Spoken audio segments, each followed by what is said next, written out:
से मैं उनका नाम नहीं जानता हूँ। आप सभी को प्रणाम। आज हम लोग यहाँ पर इकट्ठे हुए हैं। सच पूछिए तो मैं तो इस फन का उस्ताद हूँ नहीं, क्योंकि जो सीधे सीधे रंगमंच से जुड़े हुए लोग हैं, जो नाटक के लोग हैं, वो मुझसे ज़्यादा उनकी रगों में भारतेंदु बहते हैं, हमसे ज़्यादा समझते हैं वो। लेकिन उनकी सदाशयता और उनकी दरिया दिली कि मुझ जैसे विद्यार्थी को आमंत्रित किया और मैंने जो अपनी समझ बनाई है भारतेंदु के बारे में, उससे आपसे साझा करने का अवसर दिया है। तो संभव है कि मेरी बातों में कहीं कहीं आपको टूटी टूटी सी, बिखरी बिखरी हुई सी बातें लगें, लेकिन मुझे भरोसा है कि भारतेंदु की दुनिया में पहुंचकर हम जिन यादों के साथ अभी कुछ वक्त गुजारेंगे, उसकी खुशबू बनी रहेगी, उससे हम थोड़ी देर तक ज़रूर तरोताज़ा रहेंगे। आप सभी को मालूम है कि हिंदी के जासूसी उपन्यास लिखने वाले बहुत बड़े नाम हैं गोपाल राम गहमरी। गहमरी जी ने भारतेंदु हरिश्चंद्र पर एक संस्मरण लिखा और गोपाल राम गहमरी ने लिखा है कि 1879 की बात है। वो गहमर के स्कूल में पढ़ रहे थे, मिडिल स्कूल में वर्नाकुलर जो प्राथमिक कक्षाएं होती हैं उसकी पढ़ाई कर रहे थे। पढ़ाई पूरी हो गई, पिता थे नहीं और घर की हालत माली ऐसी थी नहीं कि आगे वो पढ़ाई जारी रख सके। लेकिन हेडमास्टर साहब बड़े दयालु थे, उन्होंने गहमरी जी को वहीं पर पढ़ाने का काम दे दिया। केवल इतना ही नहीं किया, 4 साल बाद उनका दाखिला पटना के नॉर्मल स्कूल में करवा दिया। भारत में उस वक्त अदालतों की ज़बान क्या होगी, इसको लेकर एक आंदोलन चल रहा था, जिसमें केंद्रीय भूमिका नागरिक प्रचारणी सभा की रही है। व्योमेश जी हमसे ज़्यादा बेहतर समझते हैं। तो हुआ यूं कि बलिया में बंदोबस्ती को देवनागरी लिपि में लिखने का काम शुरू हुआ और बंदोबस्ती को नागरी लिपि में लिखने का काम जब शुरू हुआ तो जाहिर सी बात है कि सुलेख लिखने वालों की खोजबीन भी शुरू हुई। तो कलेक्टर साहब रॉबर्ट रोज थे, जो बड़े हिंदी प्रेमी थे। उन्होंने अपने डिप्टी कलेक्टर साहब, जिनका नाम था मुंशी चेथरू लाल, उनको बुलाया और कहा कि आप कुछ कीजिए जो लिखावट जिनकी बढ़िया हो और जो हिंदी भाषा को समझते हों, ऐसे विद्यार्थियों की एक समूह तैयार करिए। उन्होंने क्या किया कि कानूनगो धनपत लाल को बुलाया, मुंशी धनपत लाल को, और मुंशी धनपत लाल को कहा कि आप जाइए पटना नॉर्मल स्कूल और वहाँ से कुछ लड़कों को लाइए। गोपाल राम गहमरी लिखते हैं कि फिर मैं आ गया 1884 में बलिया और वहाँ लिखने का काम शुरू हुआ। लिखने का काम यानी बंदोबस्ती को नागरी लिपि में लिखने का काम जब शुरू हुआ तो लिखते लिखते लिखते उन्होंने एक बात कही है। कहा है कि मथुरा के एक थे पंडित माता दीन शुक्ल। तो पंडित माता दीन शुक्ल जी नाटक लिखते थे और उसका मंचन भी करते थे। उन्होंने एक नाटक लिखा था और देवाक्षर चरित का दृश्य यूं था कि उसमें हिंदी रूपी नदी पहुंचती है कलेक्टर साहब के दरवाजे पर और कहती है कि हमें प्रवेश दीजिए, और दरवाज़ा खुल जाता है। गहमरी जी लिखते हैं कि ये सब जो समूह था, उन लोगों की विनती पर रॉबर्ट रोज साहब ने भारतेंदु जी और उनकी मंडली को बलिया बुलाया और बलिया गए भारतेंदु जी और कुछ दिन तक रुके। रुकने के बाद वहाँ पर उन्होंने भारतेंदु हरिश्चंद्र नाटक का मंचन किया, जिसको सत्य हरिश्चंद्र नाटक का मंचन किया उन्होंने। और सत्य हरिश्चंद्र नाटक का जो मंचन उन्होंने किया, उसमें सत्य हरिश्चंद्र की भूमिका उन्होंने ही निभाई। और उसमें एक दृश्य ऐसा था, आप सभी को मालूम है कि कफन वाला किस्सा सभी इसको जानते हैं कि किस तरह से अपनी पत्नी को भी मना कर दिया था। और वो दृश्य का वर्णन करते हुए लिखते हैं गहमरी जी कि जब उसका मंचन हो रहा था तो कलेक्टर साहब की पत्नी और वहाँ पर मौजूद जितने लोग थे उनकी आंखों से आंसू बहे नहीं रुक रहे थे। कलेक्टर साहब की पत्नी ने कहा कि अब आगे बढ़ाइए इसको, अब हम लोग नहीं सह पाएंगे। गहमरी जी लिखते हैं आखिर कौन सी ऐसी बात थी कि उनके नाटक का या उनके मंचन का इतना असर हुआ। गहमरी जी ने नोट किया है अपने संस्मरण में कि इसके पहले तक जो नाटक लिखे जा रहे थे या मंचित किए जा रहे थे उसकी भाषा बड़ी कठिन थी और ऐसा लगता था कि वो भाषा संस्कृत को ओढ़े हुए ही आती है। इस नाटक में पहली बार ऐसा हुआ कि लोगों की अपनी ज़बान में नाटक वहाँ मंचित हुआ। फिर उन्होंने एक वो उद्धृत भी किया है अपने संस्मरण में, और जो चौधरी हैं डोम, वो कहते हैं, उस संवाद का उल्लेख किया है उन्होंने कि हम चौधरी डोम सरदार, देखिए ये 1884 की भाषा है, अमल हमारा दोनों पार, सब सामान पर हमारा राज, कफन मांगने का है काज, सो हम तुमको लेंगे मोल, देंगे मुहर गांठ से खोल। और उसके बाद वो लिखते हैं, देखिए उनकी भाषा क्या है। गहमरी जी लिखते हैं, साहित्य रसिक योग्य आलोचक देखें कि डोम के मुंह से निकलने वाले कैसे चुभते सरल शब्द हैं। आजकल के लेखकों के नाटकों में देखता हूँ ऐसे गंवार मुंह के पात्रों से वह संस्कृताहट, इस शब्द का प्रयोग उन्होंने किया है, संस्कृताहट के पंच से रहे शब्द निकलते हैं कि लोग अर्थ समझने के लिए कोश उलटने को बाध्य होते हैं। ये लिखा है उन्होंने। वो कहते हैं कि सबसे पहली बात तो यह थी कि वे स्वयं अभिनेता थे, लिखते भी थे और जनता से जुड़े हुए भी थे। बनारस के लोग जानते हैं कि उनकी अपनी नाटक मंडली थी, वो रीडिंग क्लब भी चलाते थे।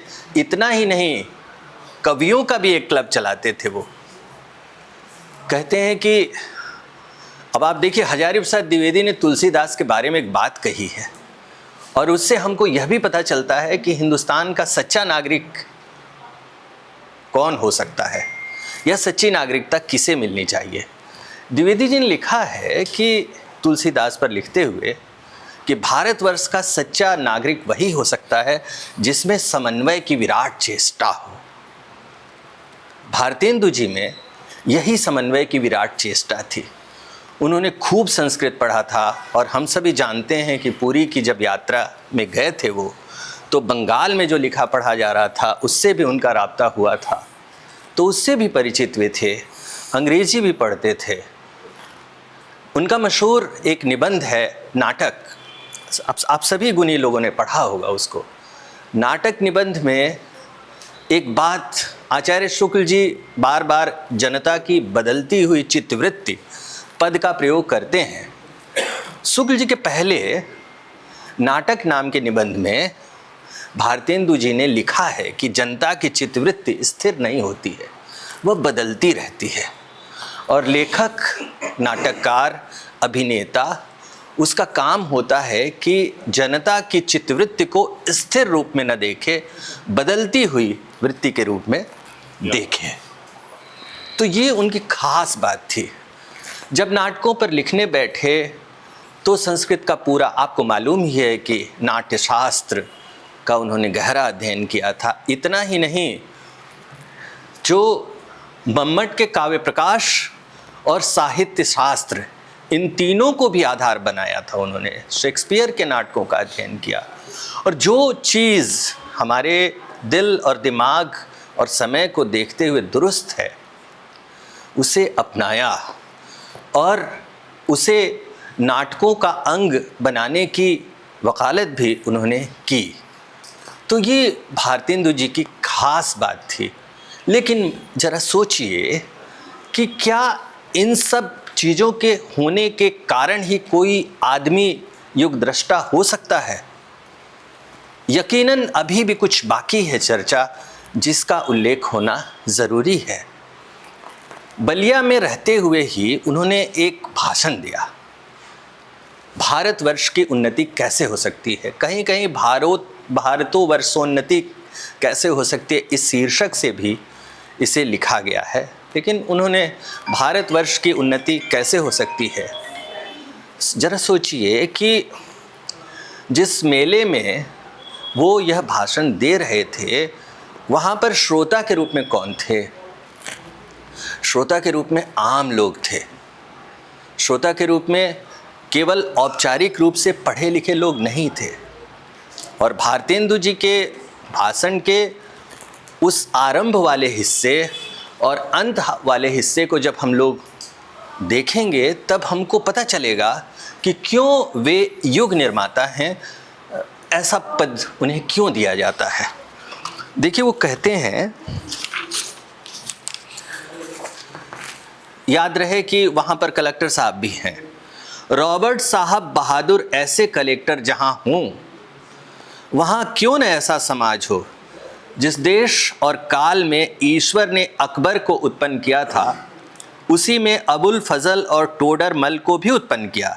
यहाँ रॉबर्ट साहब अकबर हैं तो मुंशी चतुर्भुज सहाय, मुंशी बिहारी लाल साहब आदि अबुल फजल और टोडर मल है। यहाँ तक तो आपको लगेगा कि ये शासन और सत्ता की तरफदारी कर रहे हैं, लेकिन जैसा कि हम जानते हैं कि इतने शानदार वो थे कि आपके लगने को पल भर में वो लगना बंद कर देते हैं और आपको बताते हैं कि मनुष्य हैं तो जरा ठीक से देखिए। आगे कहते हैं, हमारे हिंदुस्तानी लोग तो रेल की गाड़ी हैं। यद्यपि फर्स्ट क्लास, सेकेंड क्लास आदि गाड़ी बहुत अच्छी और बड़े महसूल की इस ट्रेन में लगी है, पर बिना इंजन सब नहीं चल सकती। वैसे ही हिंदुस्तानी लोगों को कोई चलाने वाला हो तो ये क्या नहीं कर सकते। इनसे इतना कह दीजिए, काचुप साध ही रहा बलवाना। फिर देखिए हनुमान जी को अपना बल कैसे याद आता है। सो बल कौन याद दिलावे, हिंदुस्तानी राजे महाराजे नवाब रईस या हाकिम। राजे महाराजों को अपनी पूजा भोजन झूठी गप से फुर्सत नहीं। हाकिमों को कुछ तो सरकारी काम घेरे रहता है, कुछ घुड़दौड़ थिएटर में समय लगा। कुछ समय बचा भी तो उनको क्या गरज कि हम गरीब गंदे काले आदमियों से मिलकर अपना अनमोल समय खोवें। बस यही मसल रही, तुम्हें गैरों से कब फुर्सत, हम अपने गम से कब खाली। तुम्हें गैरों से कब फुर्सत, हम अपने गम से कब खाली। चलो बस हो चुका मिलना, न हम खाली न तुम खाली। ये भारतेंदु जी कह रहे हैं वहाँ ददरी मेले में। और फिर आगे उदाहरण देते हैं, 3 मेढक एक के ऊपर एक बैठे थे। ऊपर वाले ने कहा जौक शौक, बीच वाला बोला गम सम, सबके नीचे वाला पुकारा गए हम। सो हिंदुस्तान की प्रजा की दशा यही है, गए हम। ऐसा उन्होंने कहा। अब आप देखिए कि किस तरह से जनता से वो कनेक्ट होना जानते हैं, जुड़ना जानते हैं और अपनी बात वहाँ तक पहुँचाना कैसे हो सके, इसकी एक पूरी उनकी दिमागी रणनीति थी। इसी भाषण के अंत में जो कहते हैं कि जैसे 1000 धारा होकर गंगा समुद्र में मिली है, वैसे ही तुम्हारी लक्ष्मी 1000 तरह से इंग्लैंड, फ्रांसीस, जर्मनी, अमेरिका को जाती है। दिया सलाई जैसी तुच्छ वस्तु भी वहीं से आती है।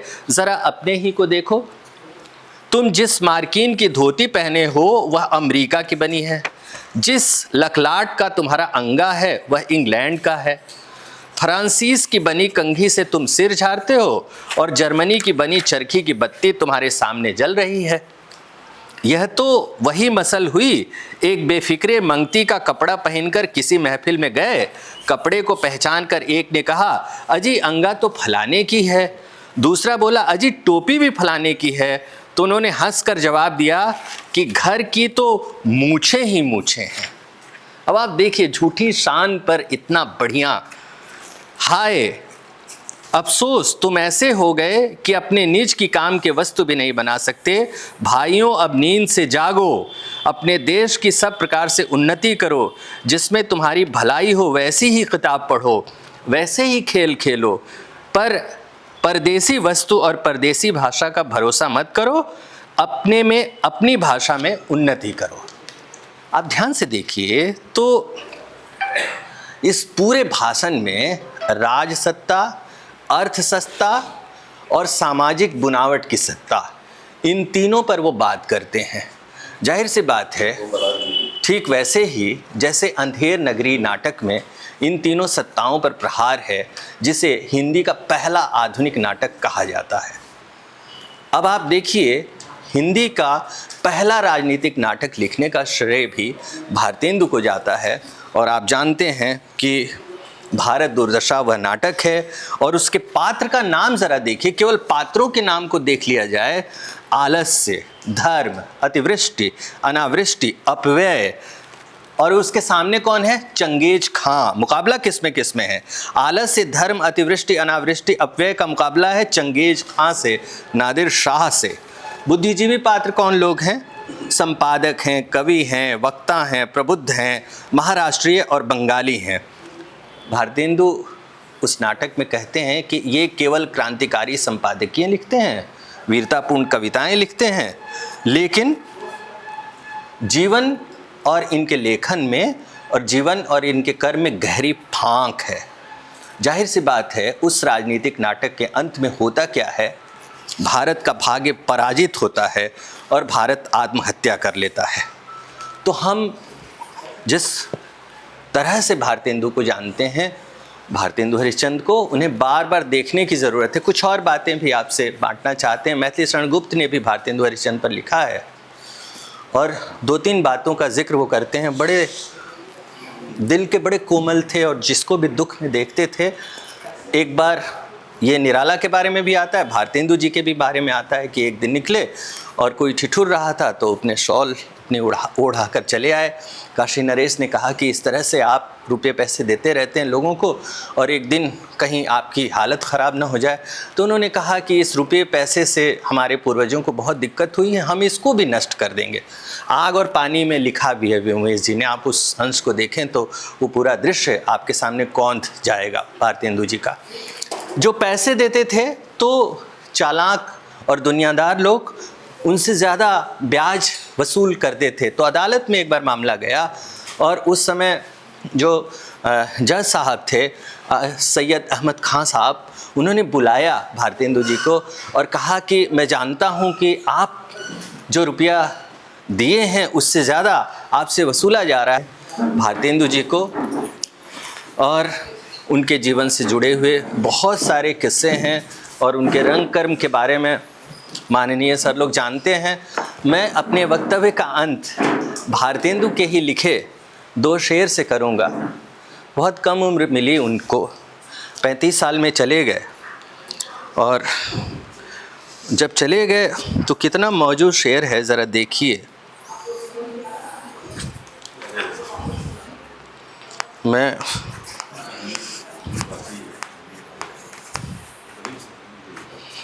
कहा उन्होंने, अच्छा एक बात और मैं कहना चाहता था कि आपको स्मरण होगा कि मुक्तिबोध ने एक लेख लिखा है कि मेरी माँ ने मुझे प्रेमचंद का भक्त बनाया, और हम सभी जानते हैं कि प्रेमचंद ने भी इस बात को एक बार नहीं अनेक बार स्वीकार किया है कि उनको प्रेमचंद बनाने में केंद्रीय भूमिका भारतेंदु हरिश्चंद्र की थी, यानी उनके चिंतन की, उनके साहित्यिक सोच की, और उनके द्वारा अलख के रूप में जगाए गए जागरण की।